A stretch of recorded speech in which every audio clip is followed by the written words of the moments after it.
Good evening and welcome to the Qoli Vakamatau Show. Today is Sunday, the 5th of September, 2021.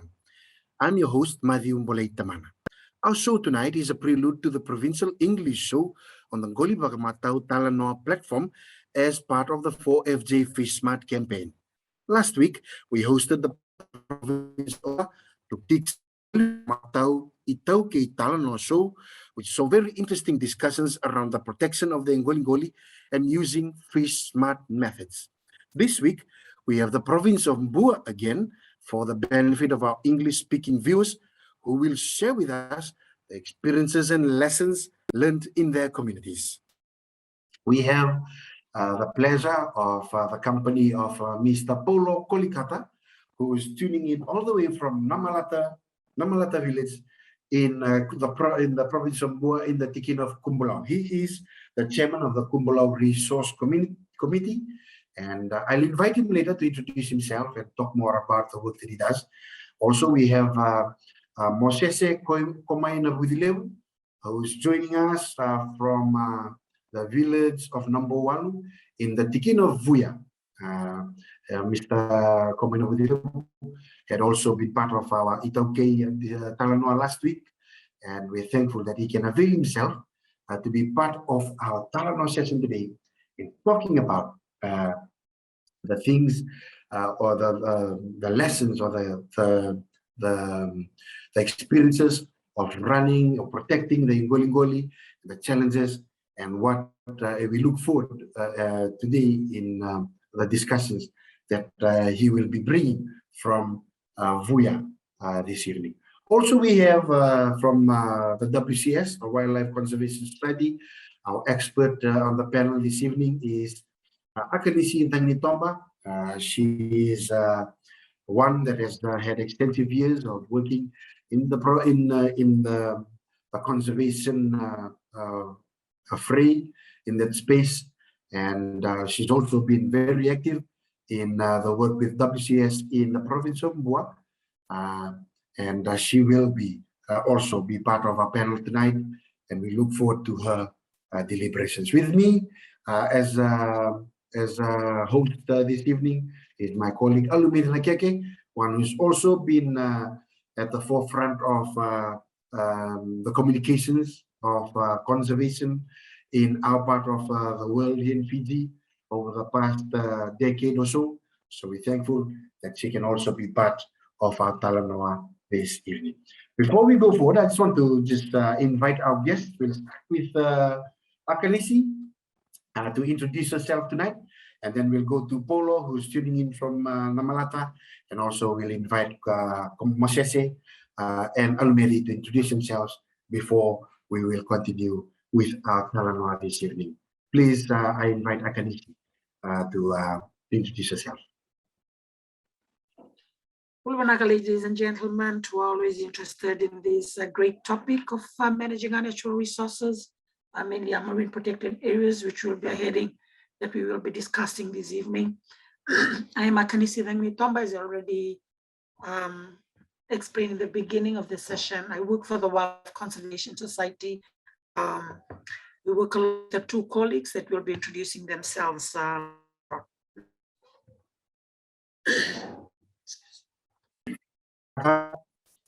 Paulo, we'll invite Paulo to introduce himself. For those of us who, while Paulo will unmute himself to talk, for those of us tuning in tonight, to our audiences, will because of connectivity challenges, Paulo we won't be able to view him while just so that we have fluency in what he will be. His picture posted there, so so that we will also be able to see who is talking, the picture or the face behind the voice that is talking tonight. So Paulo, we'll invite you to please introduce yourself tonight. Thank you very much. I'm Paulo Kolikata in Namalata Kubulau in Bua. I've been working with the communities, helping the Tikina, running our resource management in the district. I think it's long enough. as we have known that Kubulau was one of the districts that started up managing their fishing ground. So I think that would be it, Madhu. Naka, Mr. Kolikata, now we'll invite Mr. Komai Navucilevu, please, for our audiences tonight. Mosese, origin from number 1 in the district of Vuya, in the province of Bua. Currently, as a youth rep of the Bua Provincial and also a member of the BYMST. Naka, Almedi, Naka Mo. And Nisambole Vinaka. My name is Alumedi Nakeke, from Nateo village, the biggest bay in Fiji. That's where I'm from. And I'm also working with my deal at Sea Change.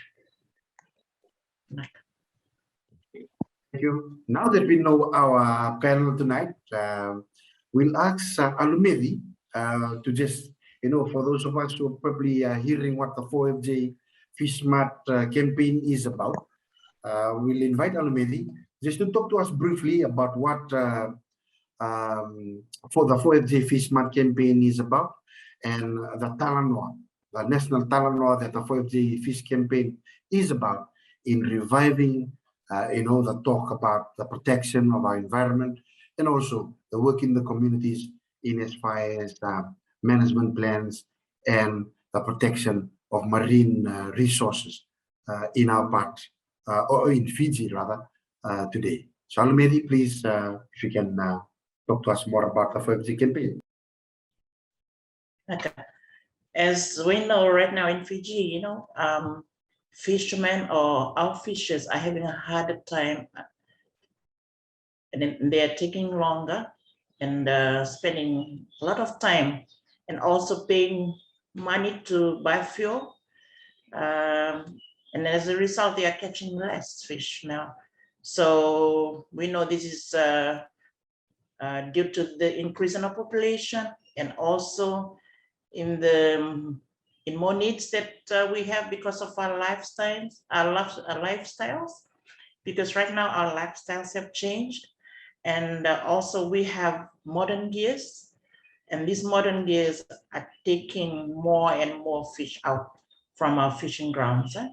So to reverse this trend and also revive our fishing grounds, everybody needs to work together, and also we need to fish smarter, so that we can have more fish, and also for them to breed, and also to restock our reefs. So that is why we have come up with the 4FJ Fish Smart campaign, and also we're trying to get everybody to come together, because we need to start a Talanoa in all our communities. And for this time, because we cannot get through to you through our radio program, we have started with this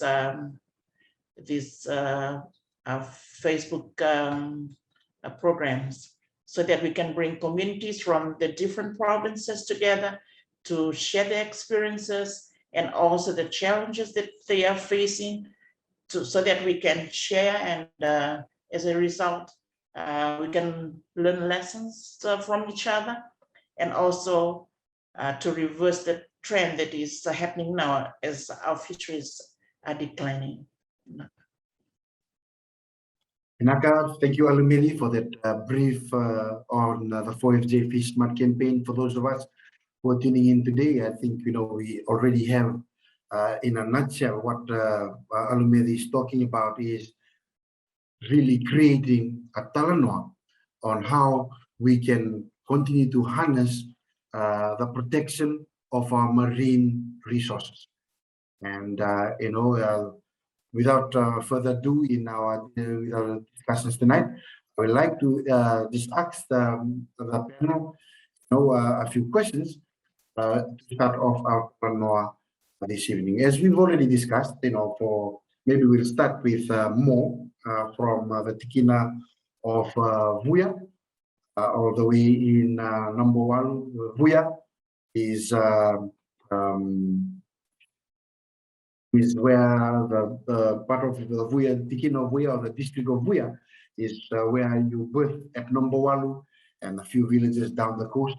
So with Mosese this evening, maybe if you can just talk to us about when did it all start for the community, and what were the challenges that were faced back then that the community, those in the Tikina, felt like we need to do something to put a stop to the problem that we are facing in terms of our marine resources. So, if you could share that with us this evening. Vinaka, like the problem members of district who fail to adhere to the management rule within our district EBM, ecosystem-based management plan. Insufficient information on posters or billboard to mark the protected areas. People keep on using the excuse that they are not aware of the MPA's marine protected areas. Need to update information on status of our MPA's marine protected areas, whether they are working or not.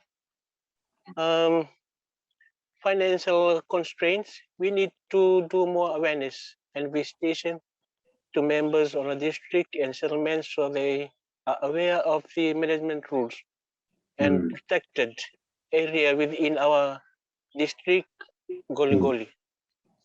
And how has that impacted the communities and the family? Families, because of the other people's ignore the management rule, traditional decision, and lack of awareness on this MPA, they follow each other and breach the rule with our EB using the excuse, and they do not know about it. All the time, it is unfair to the other communities who are calling this amendment rule our EBM land and seeing that it breach with the communities from our. Thank you, Mo. I think we hear Mo talking about the challenges that has been faced by his community in Vuya, about people not following MPAs. Even though there's so much awareness that is been carried out in this community, what is shared with us tonight is that the challenge continues to be that people don't follow guidelines that have been put in place. But I wanted to ask more if you could go back to where it all began, how did the Tikina thought it be something that they do to protect the environment? Was it because there was less fish being caught in your marine areas? Was it because there were a lot of people from outside coming to fish in your fishing ground? Is that something that when we go back to the beginning, is that something that was faced by the people of your Tikina that made them want to do MPA, that made them want to have a management plan? Because people from outside there, there are lack of fish, like the marine protected area. We put a marine protected area because of there's lack of fish. The people outside there. So that was what caused the community to come up with ways to protect your Ngoli. Yeah? Okay. So I'd like to ask Paulo, who's from Namalata, tuning in from Namalata this evening.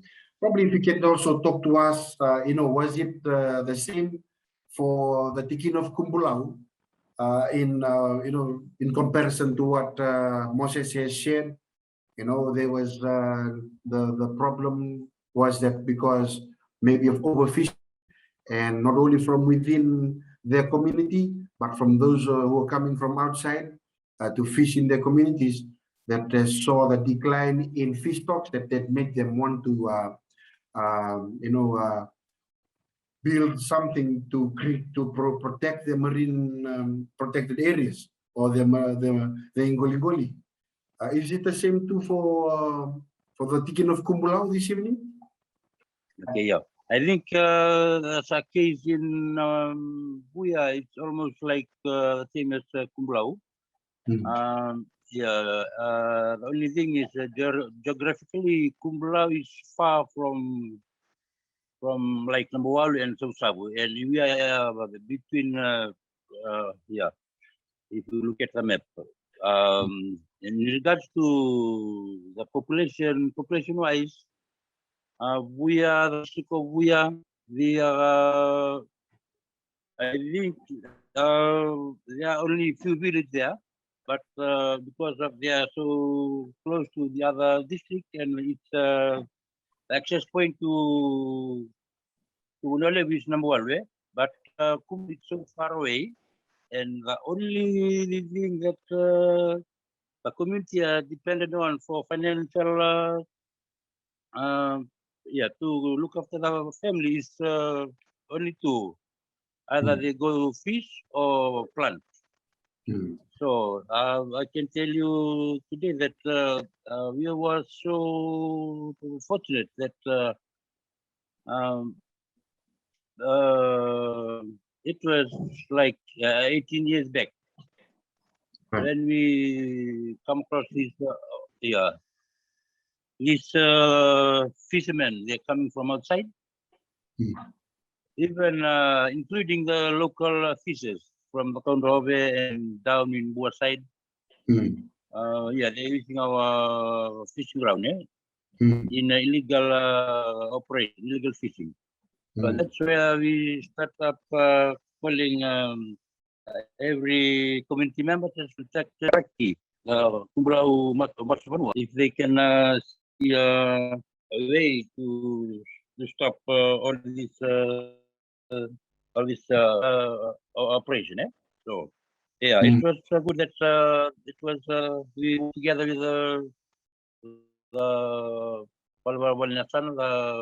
Provincial office.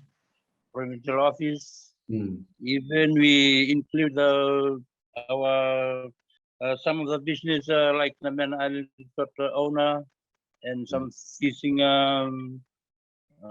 fishes in Navucilevuvucilevu. Yeah, it was a long process, but it's good that all that comes out. It work well for the team, Right. Very interesting that you say that 18 years ago, that you saw this problem of overfishing, and also people from outside starting to come in, and with the help of your stakeholders, you're able to build on something in your Ngoli, and and really build on your fish stocks as you've explained this evening. I'll come back to you later. There's a lot of interesting discussion that is going on here. But I want to rope in Vangi early into the show here, because Vangi has been working closely with the Tikin of Vuya and knows a lot of background also in the work that they are doing, that they've been doing in the protection of the Ngoli. So I just wanted to, Vangi, to give us some, some solid background on the engagement of WCS, and also, if you can give us some brief background on what Mosese has shared with us this evening, in what really, drove the Tikin of Vuya to come to a common understanding that there needs to be some action taken to protect the Ngoli.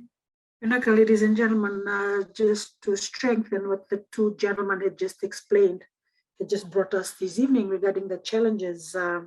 When we started in the Tikin of Kubulau, boys, the first district that WCS worked in, this came up after the Mosese, the hierarchy council of the district, approached the provincial office, the Bua provincial office, asking for assistance. And by then, WCS just started in Fiji, and they were very fortunate at that point that we were just able to secure a grant to help them out with the Tikin of Kubulau in trying to, not to set up marine protected areas. We came in as advisors just to inform them of how they can do all these procedures of protecting their marine protected areas. But the concern, I would say in Fiji and the Kauai, came from the communities themselves, because they saw how the Ngoli were mismanaged, how it was overexploited with not only the local commercial fishes, like small scale fishes, but it was actually done by the other bigger commercial companies that Paulo knows about.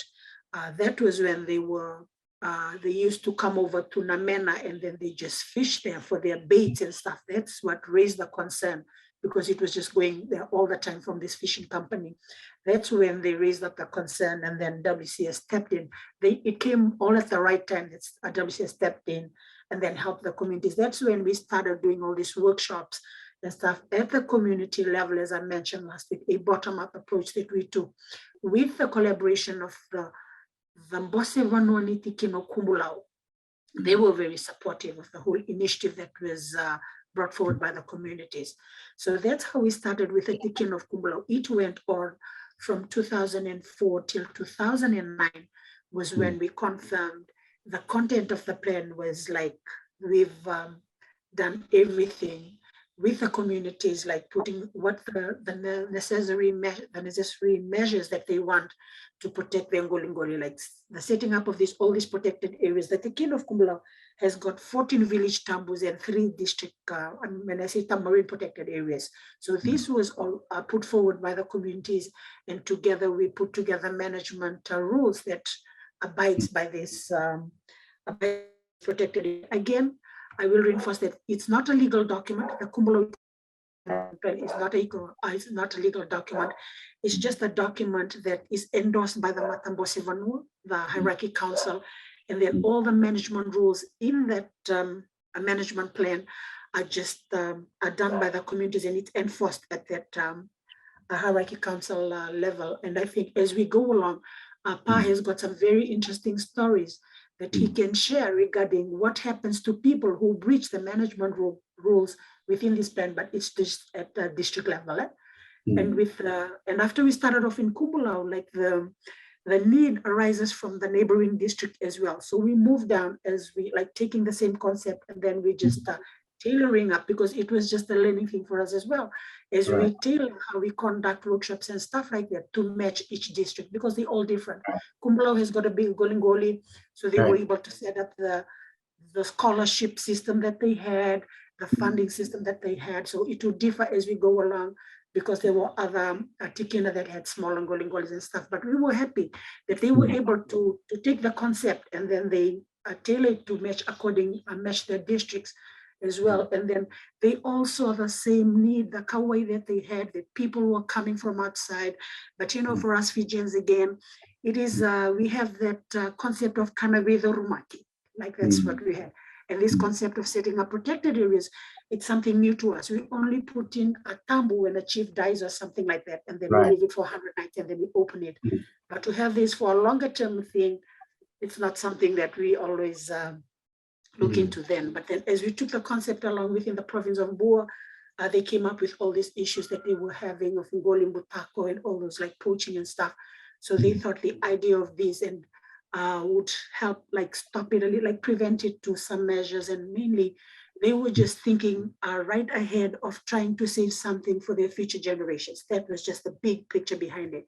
They're saving something for now, and also for the big, for them for the generations to come. I think that was one of the things that we were riding along together with the communities in trying to save something for their future generations. Nakadani, I think Dani sums up what two gentlemen have been talking about in the exploitation of their natural resources. That's the marine, the Ngoli, sorry, and also overfishing from those. The exploitation wasn't only from those within the communities within the Tikina, but also from outside people coming from outside of other provinces, maybe of other Tikinas coming in and exploiting the fishing grounds or the Ngoli of those that the two gentlemen have shared with us today. I wanted to ask the two gentlemen, and they've also answered this question, about how it's impacted their communities. I think Mosese said, because of the exploitation, there's a lot of the impact was on the people in his community who rely on fishing as a source of income. So because of the exploitation, even those who are within the communities who depend on the ocean, who depend on the Ngoli, their livelihoods has been affected as well. And this is also shared by Paulo. He's talking about in his community, these two communities are distance apart, as he's already talked to us about. The challenge is that they have two sources of income or sources of livelihood that they depend on. One is to plant on land, and the other is in the ocean. With the problems that they have been able to identify in this first segment and how it's impacted their livelihoods, I think we'll come to the end of our first segment, and we look forward. Don't leave us. Join us in the next segment where we'll talk about the ways in which they've been able to resolve these issues through the dialogues within the community, and continue with the Talanoa in the second segment. So don't leave us. We'll take a short break, and we'll be back for the next segment. Many Dina Tovo. Ay, ito ang dinang naitawang tarong ulit. Nung nagwandi, nadango, kule di wadati, may nanda mo village, wele is the conrove, namadu korol may biti. Kasa si matawatangan ni na nungukoro, kornivasu, o patalang na nabono usali matikin. Obo na wele na bukungan ni lako-lako lako durumitiko. Na bibuno kede nga kutikan tukin na kalu. Dote na buli o takapa, ngayon dote na bono may tukin. Lewu mbekar do redato na bingkar do takapa. Seorang numa de sakatumbakan di bawati. Ongo sa ambag dalango, may sa ikatini ni ambag. Nunggu bula bawati, sabat ko ni soli-soli.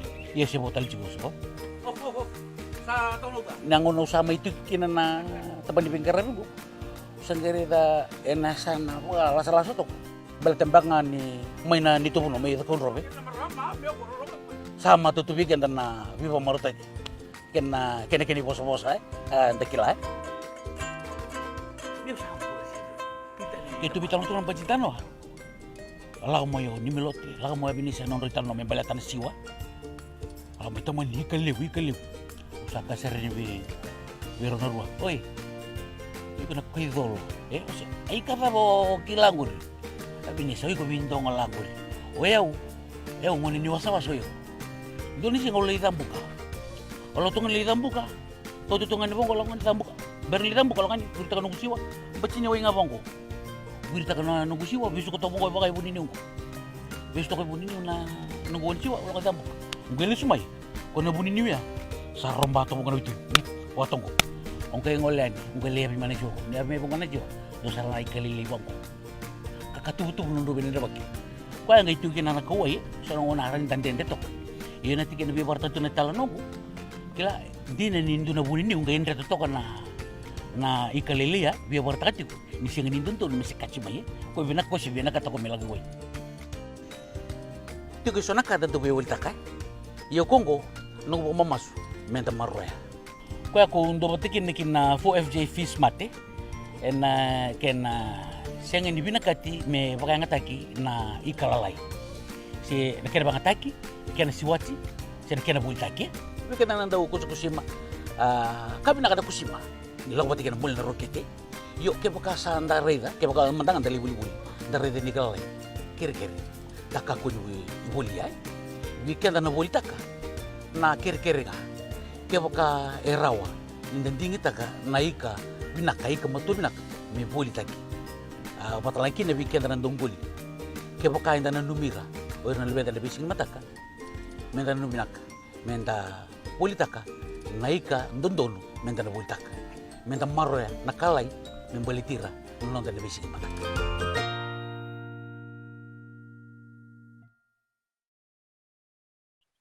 Okay, Bulabinaka to our audiences and welcome back to our second segment. In the first segment, we already discussed, as I've already alluded to earlier, the problems that were faced by the two Tikinas that are with us and how it affected their communities. In this second segment, what we wanted to do is just ask the two gentlemen from the two Tikinas from the Bua province that are here with us this evening to talk about solutions. You know, now that they've identified the problems in the first segment, and in the second segment, what we want to just really dig into is the solutions that they came up with and the dialogue that happened to be able to come out with a plan to build the fish stocks or build on the resources in the Ngolingoli. So I would like to invite Paulo from the chairman of the Kubulau Resource Committee to share with us.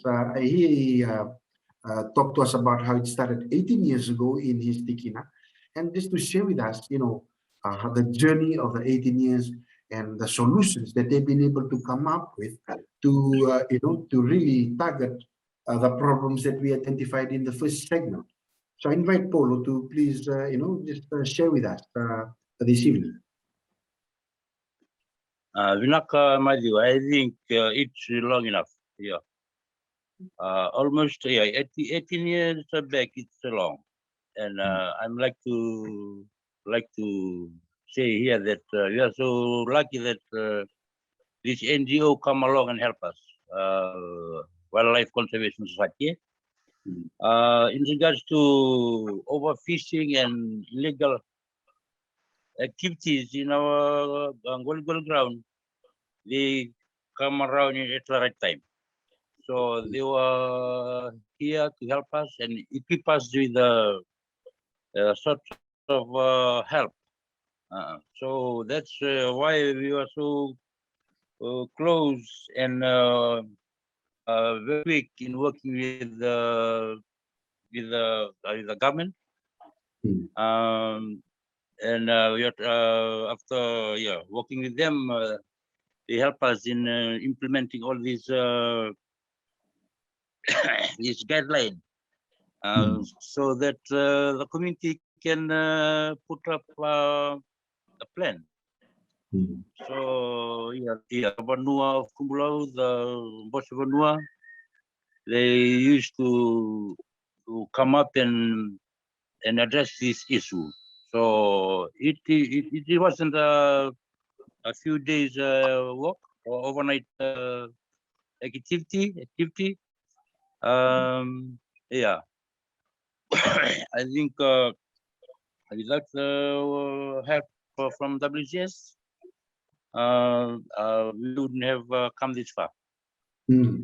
So then our when we put up our plan, ecosystem-based management plan, there was a lot of things in the plan so that we can that the plan is for the district, and in order to help the people of Kubulau manage their Ngolingoli. One of the things that come up in the plan is even though it's in the fisheries law, one of those is the night diving. So you are not allowed people in the community to do night diving. As we saw that fish was all the fishermen were using night diving as a sort of quick money. So yeah, we're trying to stop night diving altogether. Even one of the things that's included in the plan is the net fishing along the river mouth. As you know, Kubulau has a few rivers alongside both sides. The Anawai River and the Wainunu side of the bay. That's where we all come to know from WCS that fish to use the river mouth to go and spawn and So yeah, without them we wouldn't have that knowledge. So yeah, all these small the rules are in the what you call the plan, the management plan. So yeah, and we have penalties too for those who break all these things in the plan. Even if you are seen fishing without a license, so the next year you won't be given the license. So people are so trying to abide by the law. Otherwise, they won't be issued a license come the next next year. So yeah, it's I can't come up with the whole in the management plan, but those are few that I can tell you now. But I think yeah, from that time, all this plan was working for the district, and even the district come to realize that the plan wasn't there to like idle on every house of the whole district, but it was going for a purpose. And I think Kubulau has already seen the purpose of managing thank you so much. Thank you very much, Mr. Kolikata, for sharing that with us. It is very interesting that you talk about the features of your management plan. For those of us who are tuning in tonight who are not very aware with management plans, Akanisi had talked about it earlier in the last part of the first segment. Management plans are there to equip resource owners in protecting their resources. Like as she said, even though it's a document that's been followed, it's not a legal one, but one that is upheld by the Vanua and the province and government also endorses these management plans that align with the protection of the Ngulingoli and really looking at protecting those whose livelihoods depend. Thank you, Paulo, for sharing that. I like the feature of the night dive and net fishing and the penalties that come with it, but it's something that we can ask Paulo more as we go on in that Talano tonight. I wanted to throw the same question to Mo and in Vuya from who's tuning in from Vuya this evening. Please, Mo, if you can just talk to us more about the same the solutions that the Tikino of Vuya had come up with to be able to put an end to the exploitation and the impact, the negative impacts on the people of Vuya, the solutions that they're able to put together in protecting your Ngulingoli. Like for us, name is Paulo said, like for us in the Tikinabuya, we just look at the due to overfishing from outside, like Butak. That's why we put our management plan. Like one, we don't have to see the kaukawa in Donwe, and another two for the crabs, and the other marine resources that we have. That's why we put our MP plan. Okay. No, yeah. See, so like a feature, like for those of us who are tuning in tonight, another interesting feature that Mo talks about is the kawa and dolo. These are all part of the management plans that encompass the protection of the Ngoli. But it's good to see the two districts identifying two different features that are part of their management plans that they continue to enforce in their communities. I want to throw in Vangi has also been working with Tikino Vuya for some time now. Maybe if you can talk to us more about the importance of having these management plans, and also having features that that these communities are really honing down on to be able to ensure that they reproduce. In your experience in working in these two communities, have you been able to identify the changes that the two gentlemen have been talking about? Like just to add on to what the two gentlemen have shared today, when we developed the ecosystem-based management plan at district, all these ideas came from them. I remember in Kubulau when we started, that was way back from 2004 to 2009. They set in as one of their rules not to fish kawa from August to September, because based on their traditional knowledge, this is when they reproduce to have babies and all this plan. It mainly focuses on the connectivity. It emphasizes connectivity between systems such as land and sea, and also emphasizes the protection and restoration of ecosystem structures together with the function and the key processes, focuses on specific ecosystem and the range of activities affecting it, integrates ecological, social, economic, and institutional perspectives. These are some of the things that's in the plan itself, and also that when the communities, when we conduct workshop in communities and they came up with areas to be protected, usually when we started, that was done through a Marxian process.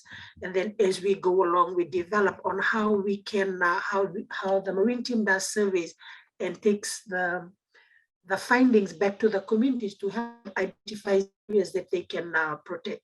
And then they came up with to protect all these management areas. But then again, Matthew, as along, like I think a hiccup that we see everywhere, that when things are put in place, like management rules are put in place, it is followed to a certain time and then it falls apart and then we pick up again and start again. But it shouldn't stop there. Like we should keep on moving, because things like that will always have challenges in between. And as for these two districts, what I've seen with the Tekin of Kubulau, like the hierarchy council is really strong, like what Pa had just shared. Like when members of the community breach the management rules that's not legally binding, like just set up by the Vanua itself, when they breach these management rules, this is when the hierarchy council takes action on it. Like they don't renew their fishing license again, and there are rules put in place for the communities to follow. So that's why it is, all of these management plans, as you've mentioned, are upheld by the hierarchy council themselves. So it depends on the hierarchy council.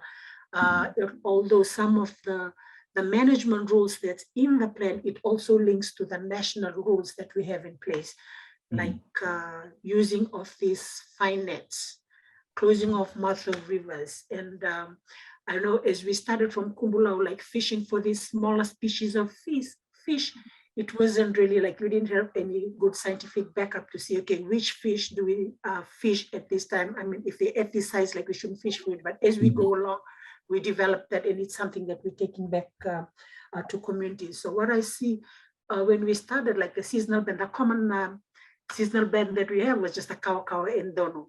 And I think as we started, like we saw the kasanga in Madhuat, kasala, so we hope like we're gonna move into some things like that. But then otherwise, we just depending on the communities with the different kind of species that they see, like the time that they mature and everything, we just gather knowledge from them.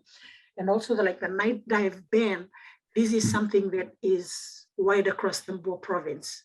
Like in all their management plans, yeah, they have it. I think it's only 2 that they don't have it, but otherwise, as we came along, when we started from Kubulau coming down, all of them had this, so which made us thought like this must be one of the problems that they are facing, like the night diving.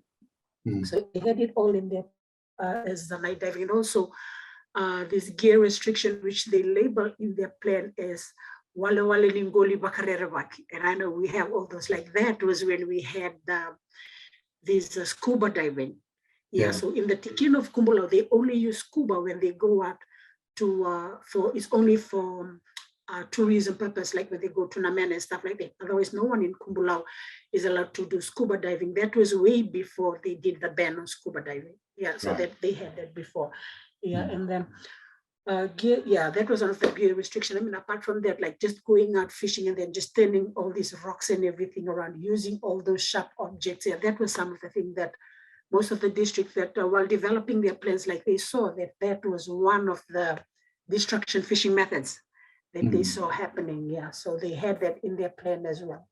Yeah, to as part of the management rules of the protected areas that they had. Thank you.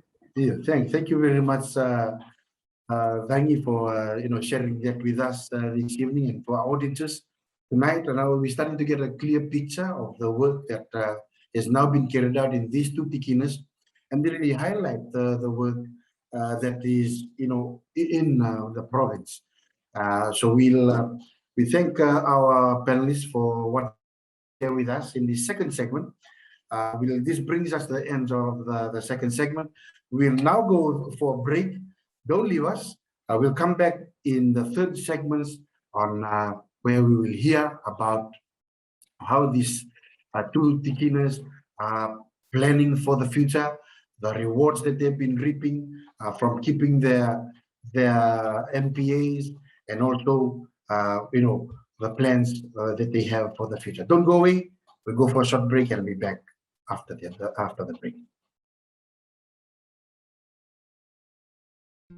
One thing I distinctly remember was this one time we used to come and used to collect the seed and all this vivili and Sarah Island. When it's low tide, you could just see it for miles, and you could just go and collect it and cook it.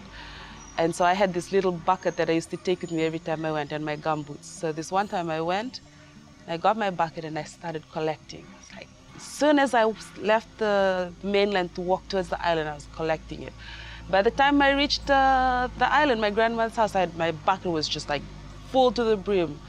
And then she came and she saw it and she was like, "What's all this?" And I was like, "No, I brought all this for us to eat." And she was like, "No, it's too much. You can't eat it. You have to take it back." And I was so upset. I was like, "Why? I brought this for us." And she was like, "No, there's no fridge you can keep it in. It's all gonna go bad. You should just take it back and put it in the ocean. You only take the amount you need to eat." I was really upset. I was like, but I was being helpful. I was bringing so much food for us. But then she taught me an important lesson that day, about conservation, about sustainability. But it wasn't that big fancy term. It was just her telling me what they practiced every day. That when you go to the water, you just get what you need. You leave the rest there for everyone else. You think of the other people in the village. You think of the future. And I wanted to be a part of that. I wanted to do something that contributed to that. It was really cool, as the first job I got was with the Itoke Affairs Board, was to be a conservation officer. And they look after all the villages, and Itoke own 87% of land and customary rights to all these fishing grounds. So when you talk about conservation, when you talk about resource management, you have to work with them. And I think it was a really good ground for me to go in there and learn about our systems, learn about our structures and how we can assist communities. I just hope that we always have enough fish, we always have enough food, for our children, for future generations, and that the practices we adopt that become commonplace are the ones that ensure a sustainable future for Fiji.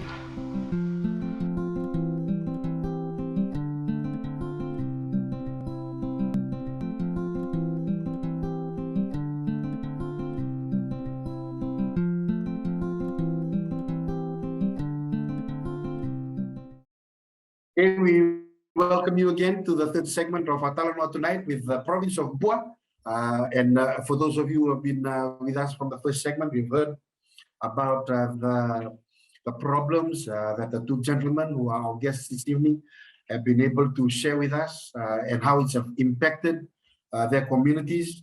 And in the second segment, we always starting to talk about solutions. We're thankful that, for the gentlemen who are with us and also with Vangi, have been able to share with us the support of the Vanua, the solutions that they've been able to come up with. Apart from the protection, the blanket protection of the MPAs, they've identified two features in the Tabu that encompasses the Tabu.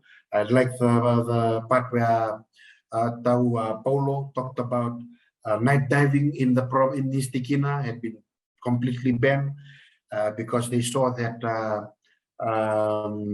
it was detrimental towards fish stocks in their part. Night diving is very dangerous to fish stocks because fishing at night is the same as going to rob a house. I've heard this from experts before. It's like robbing a house and everyone is sleeping. You're killing the whole family. People, the fishers are at sleep, and someone comes and shoots while they're sleeping. That point identified. Second one is the net fishing at river banks or river mouths. Because fish, as we all know, spawn in freshwater. They go over to these areas to go and spawn, and that's where they've really highlighted the ban on that. We also heard more talk about the Kaukawa and Donu ban in his part of Bua in Vuya, and also crabs. We also this Tikina is renowned for their nice eating crabs, and it's good to hear of more sharing that with us. And also with Vangi really tying in the importance of the Vanua and how the decision by the Vanua is respected, and penalties come with this bans or these plans that the Vanua has implemented. So for the third segment, I just wanted to talk to Paulo and ask him about penalties. How many people have, can you tell us stories about people being penalized for breaking the bans that you have put in place? I understand you told us that one of the penalties is not issuing license to fishermen. And how has this helped deter people from committing offense or breaking these tabus? Paulo, sorry. Yeah, Vinaka Madhu. I think since we started this implementing this Tabu, like night diving, at the second year of running the MPH, only 2 fishermen were caught in the night diving, and the next year they were not issued the fishing license. So they know that it was really bad for them, and it stopped them from fishing and selling their stock because they don't have that license. And the people knew that these 2 gentlemen are not able to fish to sell. So they know if they're gonna break these rules, those rules will be applied to them too. That's why the whole community knew, no, there's something on the ground that we should follow. So it was good that that rule was there, and given that applying that they were not issued the license, they knew, no, this rule, even though it was not from the government, it's from the Vanua. So yeah, the Vanua is there to look after issuing of the license. So, Matthew, I think that works well. It helps the whole community in the district to follow that rule. Otherwise, people will keep on breaching all the rules. Yeah. Yeah, it was good. Yeah, like as I said before, when we implementing that, the WCS was always there with us, Even they were bringing in fisheries officers to do fish warden training, so to help tighten the laws in the Vanua. So binding the fisheries laws in the Vanua, and those two can work well. If the Vanua is there with their own restriction, and it goes with the restriction of the Fisheries Act, and that's it's just it works well with the district. Yeah. Matthew, and working with the stakeholders too. They know that, as you know, our Ngoli is being used for the diving or dive operators, bringing in their divers to explore the resource in our Ngoli. So when they know that we are putting up all these rules, having these fish warden, having these tambus, they were able to bring in their divers. Even they are willing to tell the divers to pay a certain amount of money to help the community run their Ngolngol. So Matthew, it's good that we can work together, community, stakeholders, and the government. Yeah. So we can make it. We can do it alone unless we have to have that.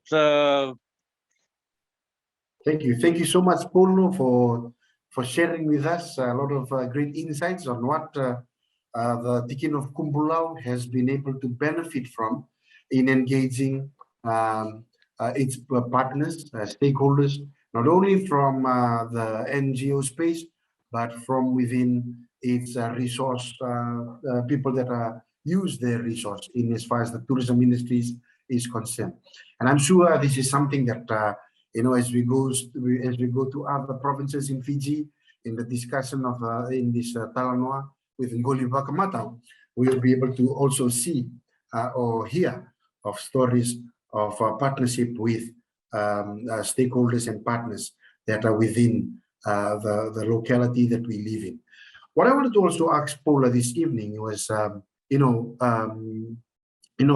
the rewards now. We've talked about the problems. We've talked about the ways in which we are trying to protect our marine protected areas or the Ngolis. Now, what we want to hear tonight is, how has this been beneficial? How have you seen fish stocks grow within your marine protected areas because of the management plans that are put in place and that was endorsed and carried out by the Vanua? Would you be able to share that with us? From when it started to now, how do you see the Tabu being beneficial for your people and for your Tikina? I can tell you honestly speaking, after those implementation of those rules, we can see the big change in fish stocks, especially kaukawa, even ngari, because most of the time fishermen are using this net. So net can take catch ngari in abundance. So now the ladies and fishermen can just go in the mangrove and catch mud crab, or ngari.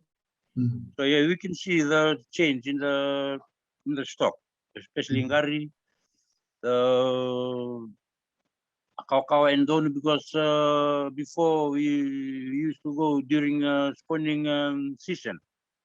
Before you are not aware that spawning is time for fish to come in here.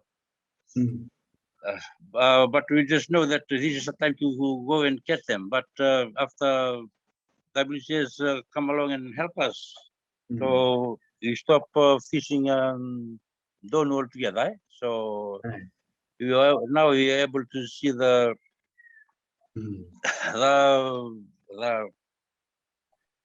the Abundance, abundance in stocks. abundance, the stocks are going back to normal. Otherwise, it will have all of being used by fishermen, not only Kubulau fishermen, but the fish fishing boat from outside too. And the rewards too, if I can add on to help people are listening, that the stakeholders, especially the dive operators, they were able to bring in the divers. They were willing to pay a certain amount of money, and we opened an account for them to deposit all the money that it's been given from their divers. That the Vanua are telling them that money that they are going to give for using the Ngolingoli is going to help in managing the fishing ground, and even helping the district for the one scholarship fund for the whole district. Wow. And as you know, I think to date, I think it's more than 50 students have been, more than 100. Most of them have worked in different places in Fiji. It's for information. Most some of them are going back to NGOs and government departments. They are using the what they've been taking from the money that they were used, that they are giving back to the community, and even the whole nation as a whole. So wow. it's good that the Ngolingoli itself can help individual, Tikin of Kubulau, and they are helping the whole nation in whatever work they are doing. So it's a big boost for the community. Yes. Yes, indeed. That's a great story. We're hearing from Kubulau, the chairman of the Kubulau Resource Committee, Paulo Kolikata, really sharing some bombs with us tonight about what, as a result of the protection of the marine, the act that the step taken in protecting the marine protected areas, or putting together the system-based management plan with the help of WCS, has seen the resources grow and also attracted tourists who are coming to dive at a tourist location on Namena, and because of that, they are giving back to the communities, because tourists come and see the diversity in the resources underwater. They are happy to give to the cause that we'll build. And we heard tonight that even a scholarship fund has seen children from Kubulau, benefit. They've gone to hold down a good education and good jobs, and are now being used in other parts of Fiji in the sphere of influence that they are using themselves in. What a great story for us today on Qoli Vakamatau. I'd like to share the same story to the same question to Mo. Sorry, in the Tikin of Vuya, what have you seen? What are the results of the Tabu that have been put in place and the management plan that has been followed diligently in your Tikina, and the rewards that you're seeing? The fish stocks grow, Gari or Kawa, what else has, share with us, share with our audiences. what you have been able to see grow in your tikina since the implementation of your Tabu? For us in Vuya, I think nobody has been penalized for Vangoli Mutako from outside, and by launching of the system-based management plan for our Golingoli is financed by the BYMST to visit all villages and settlements within our district to inform them of our MPAs and other ongoing projects within our district. Looking after our natural resources is an ongoing work all the time being able to have this MPA in place in great after seeing the impacts of the MPAs and how the communities are benefiting from it. They are beginning to respect the MPAs in place and complying with management rules. Like Kaukawa Indonu, the crabs, they are more available. The size of Kaukawa Indonu, the small size, they come to the big size. Like crab also. Vina. No, like I heard that also more talk about this in the Itoke show last week, and we also had the benefit of having Andy Anna Ramatau, who came to share with us from the Tikina of Vuya as well. You know, the same stories. They started to see the crab stocks grow, kawa, and it's been, Mo will also test to us, is that it's spilling out from the boundaries of the Emo, from the boundaries of the Tabu. The areas outside of the Tabu are starting to see the fish stocks grow as well. We'll now ask Dangi if we can, probably Dangi can share with us also as well, more about the work in Vuya with Mo and the team, and the results that it's been able to yield over the years with its MPAs.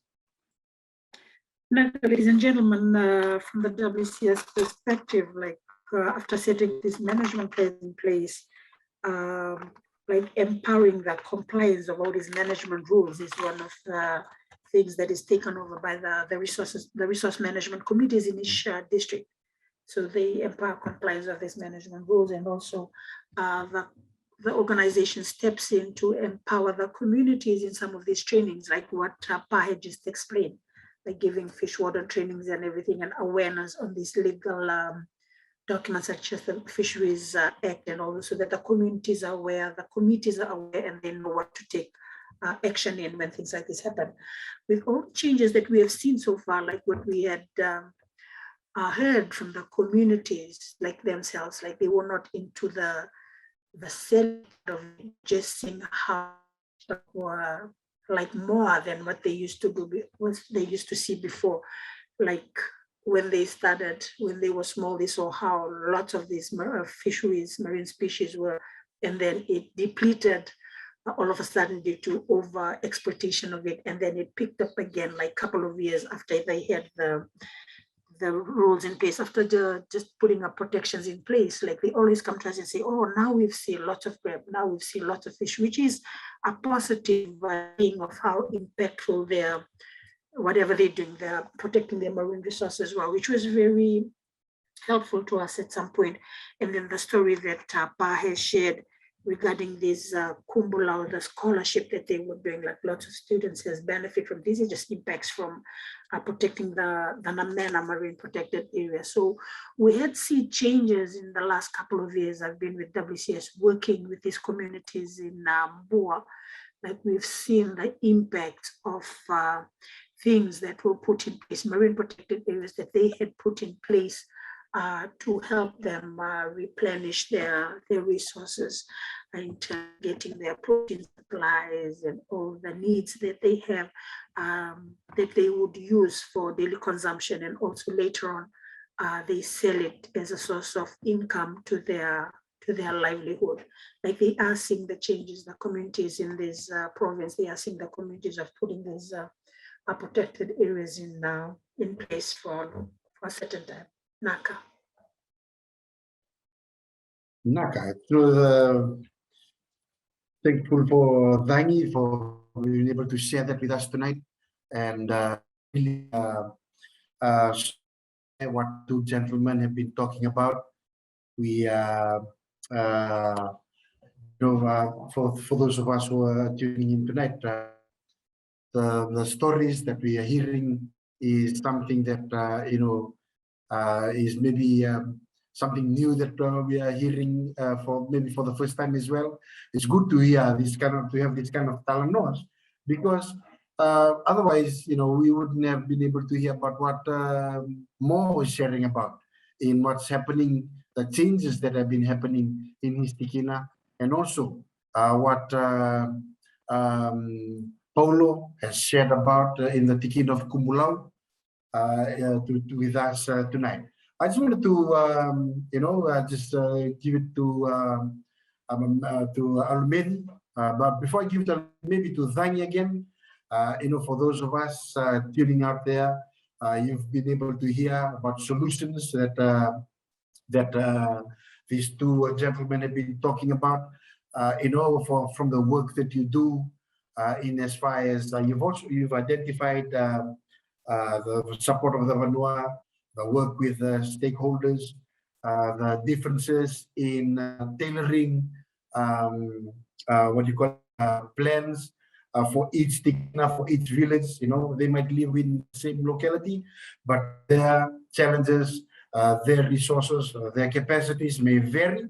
And you've shared with us this evening the importance of tailoring these management plans to suit the particular community that you work with. For those of communities that may be tuning in tonight, what is who may be wanting to engage the work that WCS is doing, in our communities, if you can share that with us and, fill them in. Menaka, from an organization, like it's very challenging, the challenges that we come up with for all good things that we're doing as a community. Like we always have challenges, and challenges should help us build us stronger. Like it helps us see what have we done wrong, and then how can we improve it. So with me, like with the work of this protecting of these marine protected areas and the fish smart that we're talking about today, I think with us like communities, at times like when things like that happens, when people still come into Angolingoli and then poach, like we always have that yalon in the tubo. But then again, like as we mentioned last week, if you have the passion, like you feel for your community, no matter how many hurdles you go through, you'll still have to find a solution to go through all those and just try to turn out being victorious of it overall.